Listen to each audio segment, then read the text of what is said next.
Доброго времени, друзья! Добро пожаловать в мое пространство. На моем другом канале и в некоторых соцсетях моих я недавно вывесила шортс или рилс, я не помню, который гласил: «Во что всматриваешься, тем становишься». И это фраза, которой научил меня мой учитель в свое время, и которая достаточно часто прослеживается в даосизме. Так вот, сегодня мне бы хотелось ее немножко развернуть, потому что были подписчики, которые это попросили. То есть они сказали, что они не очень это поняли. Давайте разбираться. То есть, вы знаете, да, восточная философия, она старается убрать все лишнее и в одной фразе дать, всю мудрость бытия, да.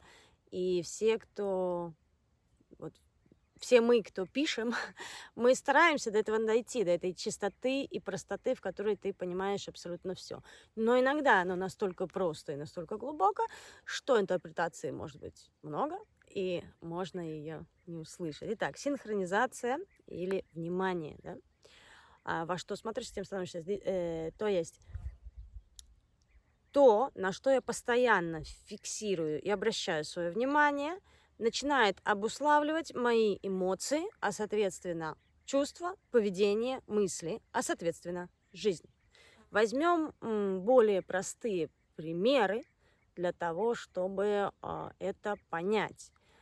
Если я постоянно читаю какие-нибудь романтично-драматические романы, в которых всегда есть страстная любовь, которая всегда заканчивается плохо, и я делаю это 5, 10, 15 лет подряд, то, скорее всего, в моей жизни либо не будет вообще любви, потому что я ее боюсь, да, либо она будет драматичной и заканчиваться плохо.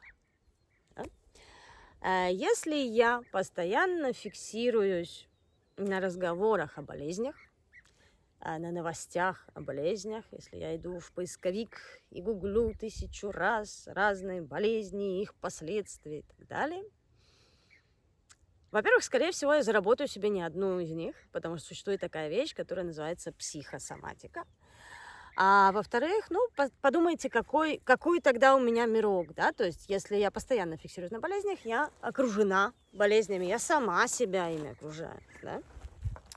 Если я постоянно фиксируюсь на живописи, то даже в набитом битком метро в час пик я увижу какую-то рекламу, на которой будет кусочек живописи. То есть это вопрос фиксации. И эта фиксация может принести мне что-то положительное или отрицательное, приятное или неприятное. Если я окружаю себя людьми, которые в большинстве своем радостные и постоянно хотят что-то сделать, вот есть такие люди, которые постоянно, у них какой-то там постоянно проект, да, то достаточно быстро, если таких людей 5-6 в моем окружении, и я общаюсь с ними часто, то достаточно быстро я тоже буду иметь желание что-то сделать. Может быть, даже если мне не надо, но я буду хотеть что-то сделать, какой-то проект, какую-то идею. Да? Если я окружаю себя учеными, которые изучают космос, мир, физику и все эти строения, даже если я далеко не физик, а я, может быть, там повар, да, я все равно, когда режу яблоко, я буду думать, а как же оно устроено. То есть когда я синхронизируюсь с эмоциями других людей или с пространствами, и, да, назовем это пространство, миры, можно это сказать, я сама становлюсь частью этого мира, и я вхожу в этот мир.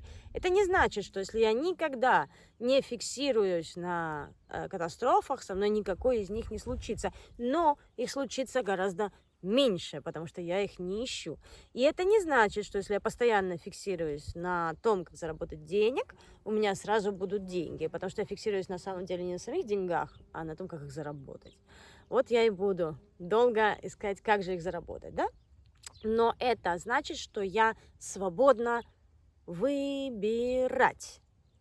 И здесь еще один маленький, но очень важный нюанс. Понимаете, если вы сами не будете выбирать, с чем синхронизироваться, в какие состояния эмоциональные, психические, энергетические, ментальные, в какие пространства входить, это не значит, что вы в них не войдете. Это значит, что за вас это будет делать кто-то другой. Будь то какие-то токсичные люди вокруг, будь то наш любимый маркетинг и реклама, который всегда что-то втюривает и впаривает, будь то СМИ. Да, то есть если вы осознанно не выбираете свой мир и свое пространство и не строите его кирпичик за кирпичиком, можно сразу, если у вас достаточно силы, можно по чуть-чуть, но если вы этого не делаете, это не значит, что у вас не будет или он сам сложится. Нет, за вас это сделают. Только потом не факт, что вам это понравится. Поэтому гигиена внимания – это важнейшая вещь, чтобы выстроить свою жизнь более гармоничной. Я не могу сказать, что вот если я постоянно фиксируюсь на любви, то в моей жизни будет только любовь. Нет, мир так не работает. В жизни есть не только любовь, есть очень много других вещей. Но ее будет гораздо больше, потому что я постоянно на ней фиксируюсь. Если я постоянно фиксируюсь на эстетике и на красоте, я буду окружена эстетикой и красотой, я буду ее видеть везде. А вот если я фиксируюсь на страхе, на войнах, на разрушении и так далее, все это будет в моей жизни 24/7. Так что выбор за нами. А как это сделать? Потому что не всегда же это получается и так далее. Ну да, и у каждого своя ситуация, и вокруг бывает всякое и по-разному. Вот это уже вопрос привычки. То есть это вопрос схемы, системы, принятия решения и постоянной привычки. Но об этом, друзья, будут, наверное, другие видео о том, как развивать привычки, о том, какие типажи людей есть и кому проще развивать их одним методом или другим. А на этом все. Мне бы хотелось услышать услышать ваши комменты, пообщаться на эту тему. По любым вопросам пишите. До новых встреч. Всего доброго, друзья.